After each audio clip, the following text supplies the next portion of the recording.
ዳኒ ዛሬ ታሪክ ሰራ። አባባ ከታገተበት ቦታ በመሄድ እጁን አንጠልጥሎ ይዞት ወደ ቤት መጥቷል።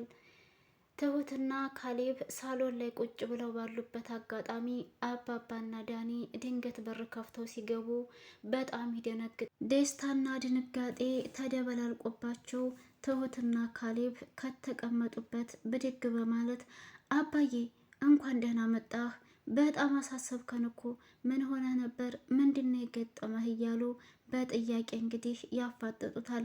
አባባም ልጆቼ ደህና ነኝ፣ እስኪ ትንሽ አረፍ ልበል፣ ከዛ በኋላ የተፈጠረውን ነገር በሙሉ እነግራችኋለሁ ይላቸውና እንዲረጋጉ ያደርጋቸዋል። ቲና ይህንን ጉድ ምንም አታውቅም ነበረ።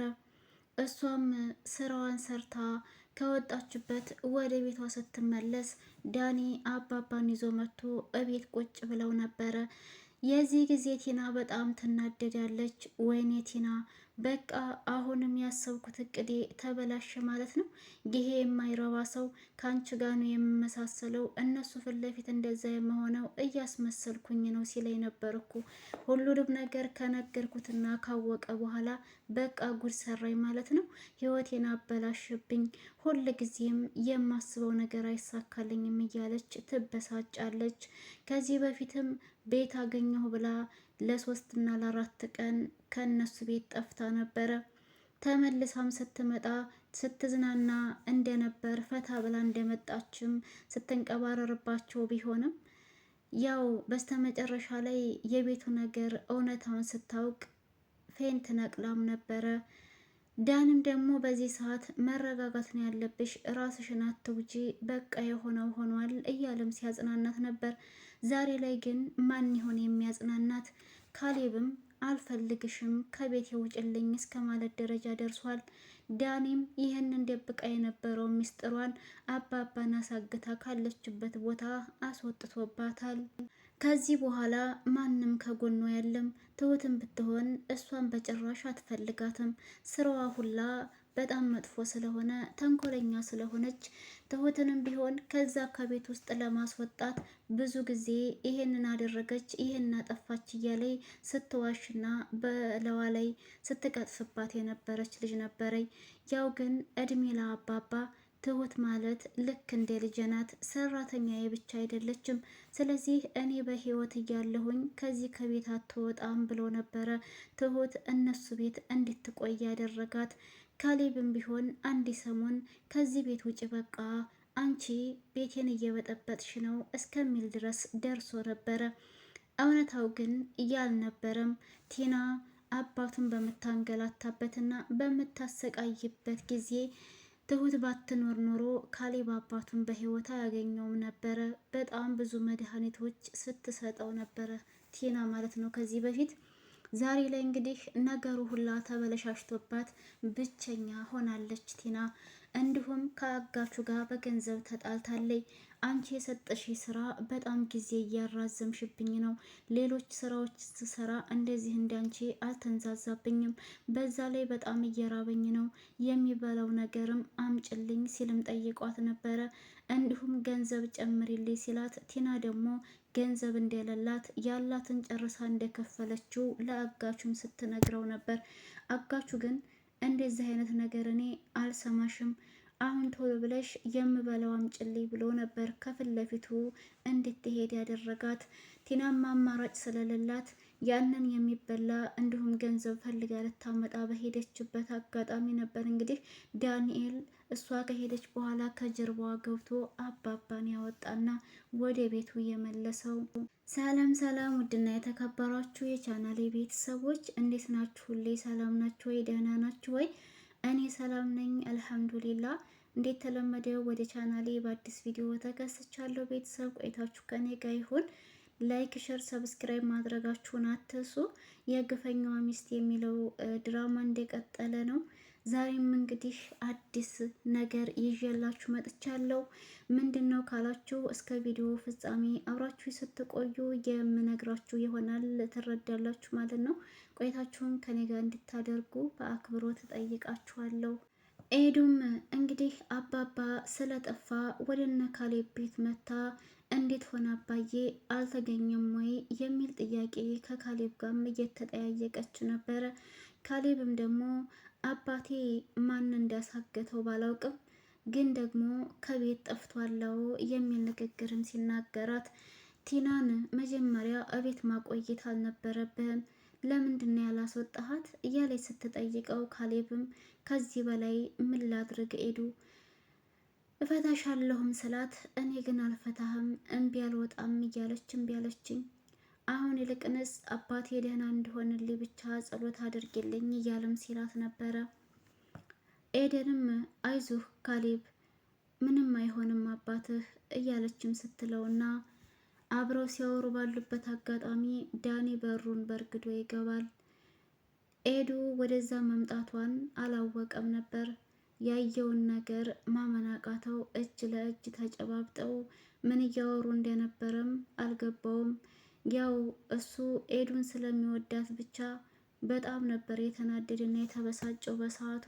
ከዛ ወደ ተቀመጡበት ቦታ ጠጋ በማለትም ዳንኤልም እየተካሄደ ያለው ነገር ምንድን ነው? ምን እያደረጋችሁ ነው? ሲልም ጥያቄ ያቀርብላችኋል። የዚህ ጊዜ ካሌብ ይናደድና ከተቀመጠበት በመነሳት እኔ ምልህ ዳኒ፣ ቆይማ ኤዱ ወደዚህ ቤት መምጣት አትችልም እንዴ? ምን እያልክ ነው ያለሁ ብሎም ይጠይቀዋል። ዳንኤል ኤዱን በጣም ስለሚወዳት ከካሌብ ጋር ሌላ ነገር ጀምራለች ብሎ ጠርጥሮ ነው መሰለኝ ያበዛኸው አልመሰለህም እንዴ ይልና ካሌብን ቅጥቅጥ ያደርገዋል። ኤዱ ከማንኛቸው ትሆን መካከል ገብታ ባካችሁን ተው እያለች ብትጮህም ምንም ሊለያዩላት አልቻሉም ነበረ። ትሁትም ትመጣለች። እባካችሁ ተው፣ በዚህ ሰዓት እናንተ አንድ ላይ ሆናችሁ ተመካክራችሁ የአባዬን ነገር መጨረስ ነው እንጂ ያለባችሁ እርስ በእርሳችሁ ደግሞ ጭራሽ ተጣልታችሁ ትደባደባላችሁ ትልና ትለያያቸዋለች። የዚህ ጊዜ ዳንኤልም ካሌብን የፈለገውን ያህል ከመታው በኋላ ከቤት ውስጥ ትቷቸው ይሄዳል። ከተለያዩም በኋላ እንግዲህ ኤዱ ምንም አማራጭ ስለሌላት ቆይ እናንተ ግን ምን ሆናችሁ ነው? ለማንኛውም ተረጋጋ ካሌብ ትልና ቀጥታ ዳንኤልን ተከትላ ትወጣለች። ትሁትም እዛው ካሌብ ጎን ቁጭ በማለት በዚህ ሰዓት መጣላት እንደሌለባቸው አንድ ጋር ተስማምተው አባባን መፈለግ እንዳለባቸውም እያወሯቸው ነበረ። ዳንኤል ግን ከዚህ በፊት አባዬ ላይ ያደረኩትን ነገር አውቃለሁ፣ አሁን ግን ያንን አልደግመውም። በተቃራኒው እኔ ጥሩ ሆኜ ከአባዬ ጎን ቆማለሁ። አንድ በአንድ የቲናን መረጃ እየተቀበልኩኝ አባባ የት እንዳለ ካወቅኩኝ በኋላ እጁን ይዤ አንጠልጥሌ ወደ ቤት እንደማመጣውም እርግጠኛ ነኝ እያለም ሲያወራ ነበር። ትሁትም ትክክለኛ ባታምነውም እኔም እሱን ነው የምፈልገው፣ እስኪና ያህለን ወደፊት ስትለው ነበር። ዛሬ ላይ እንግዲህ እንዳወራውም አዎ ቁብ ነገር ሰርቷል። ዳኒ አባባን ከታገተበት አውጥቶት አምጥቶታል። ዳንኤልም ተመልሶ በመምጣት ካሌብን አሁን መነጋገር እንችላለን፣ አንተ ግን ለምንድን ነው ከሰው ሚስት ላይ ፍጥጥ የምትለው እያለም ይጠይቀዋል። መጀመሪያ ቀድሞ የሰው ሚስት ሲያማግጥ የነበረው ማን ነበርና ነው ዳንኤል ይህንን ጥያቄ ለካሌብ ያቀረበለት ማለት ነው። ምክንያቱም በራሱ ቤት ዳኒ እህቴ ናት ብሎ ቲናን በመግባት እንግዲህ የካሌብን ሚስት የሆነችውን ሲያማግጥ የኖረው ሰውዬ ያላፈረውን ገና ለገናው አንድ ላይ ለምን ከኤደን ጋር ቁጭ ብሎ አወራ በማለት እንግዲህ እንዲያዙ ይልቀቁኝ እያለ ነው ዳንኤል ማለት ነው። ይሄ ነገር አሁን እንዴት ታዩታላችሁ ቤተሰብ? ምክንያቱም ካሌብ በጣም ብዙ ጊዜ ታግሶታል፣ ብዙ ነገር አጥፍቶ ዝም ብሎታል። ዛሬ ላይ ግን በራሱ ላይ ሲደርስበት ምን ያክል እንደሚያንገበግብ ምን ያክል እንደሚያናድድ ስለተረዳ እሱም ደግሞ ኤዱን በጣም ስለሚወዳት በሷ የመጣብኝ ሰው ወይ ሞታለሁ ወይ ገላለሁ እያለም ሲያወራላት ስለነበረ ይሄንን እንግዲህ ለካሌብ እሰው ሚስት ላይ ለምን ፊት ትላለህ የሚልም ንግግር ተናግሮታል። ካሌብም ደግሞ ትክክለኛ የሆነውን መልስ ነበር የመለሰለት። እሱም እንዲህ ይለዋል። ካሌብም ከተቀመጠበት ብድግ በማለት ዳኒም ብድግልና ይቆማሉ። አንተ ስለዚህ ነገር የማውራት ሞራል የለህም ትሰማኛለህ አይደል የሚል ንግግር ነበር ካሌብ የተናገረው። ዳኒም በዛው አስከትሎ ይኸውልህ ካሌብ፣ ኤዱ ለእኔ ምን አይነት ሰው እንደሆነች ሴት እንደሆነች እስካሁን አልገባህም ማለት ነው የሚል መልስ መልሶለታል። ካሌብም ዳኒ እንዴት አድርጌ ነው ሊገባኝ የምችለው? ኤዱ ላንተ ምን ያክል እንደሆነች እንዴት ልረዳ እችላለሁ? ሀሳብህ እኮ ሁሉም ነገር ግራ የገባ ነው ይለዋል። ዳንኤልም ለካሌብ ኤዱ ማለት ለሱ የማይደራደርባት ሚስቱ እንደሆነች ትክክለኛውን ንግግር ተናግሮታል። ውድና የተከበራችሁ የቻናል ቤተሰቦች ለዛሬ ይህንን ይመስላል ያቀረብኩላችሁ ቪዲዮ። ከተመቻችሁ ላይክ፣ ሼር፣ ሰብስክራይብ አድርጉ።